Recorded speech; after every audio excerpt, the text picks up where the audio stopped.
Hi everyone, আমি মনিকা। আমার আরও একটা নতুন ভিডিওতে তোমাদের সকলকে ওয়েলকাম। আশা করছি যে যেখান থেকে আমার ভিডিওটা দেখছো সবাই ভীষণ ভালো আছো। গতকাল রাতে এক ফোঁটাও ঘুমাতে পারিনি, কারণ সারাটা রাত কারেন্ট ছিল না। একবার করে কারেন্ট আসছিল, 10 মিনিট মতো থেকে আবারও চলে যাচ্ছিলো।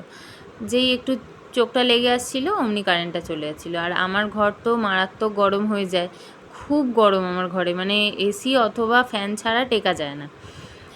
তো এবার যা হয় আর কি, না তো এসি চলছে না তো ফ্যান চলছে, আমার অবস্থা পুরো কাহিল। তো অ্যাজ ইউজুয়াল আমি সারাটা রাত ঘুমাইনি। আর সকালে তো ঝড় বৃষ্টি হচ্ছিলো, তার জন্য একেবারেই কারেন্ট চলে গিয়েছিলো। একদম সকাল 8টার সময় কারেন্ট এসে তখন আমি ঘুমিয়েছিলাম। তো অ্যাজ ইউজুয়াল আমার দেরি হয়ে গেছে ঘুম থেকে উঠতে। তো যাই হোক, ঘুম থেকে উঠে ফ্রেশ হয়ে চাটা খেয়ে নিয়েছিলাম। তারপরে ঘরের সমস্ত কাজকর্ম করে স্নান টান করে একটা গুরুতর কাজ করছিলাম। তারপরে লাঞ্চ করে নিয়েছিলাম, লাঞ্চের আর ভিডিও ক্লিপ নেওয়া হয়নি। দেন একটা আইসক্রিম খেয়ে নিয়ে আবার একটু পড়তে বসেছিলাম। ভাবলাম একটুখানি রেস্ট নেব, সেটাও পসিবল না, কারণ আবারও গিয়েছিলো কারেন্টটা চলে। মানে শোয়ার সময় অ্যাকচুয়ালি কারেন্টটা বারবার চলে যাচ্ছে।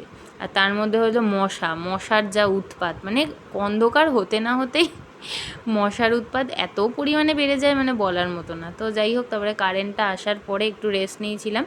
দেন সন্ধ্যার পরে একটু চা খেয়ে নিয়েছিলাম। তারপরে একটা কাজ ছিল, তাই জন্য একটু মাসিদের বাড়িতে গিয়েছিলাম।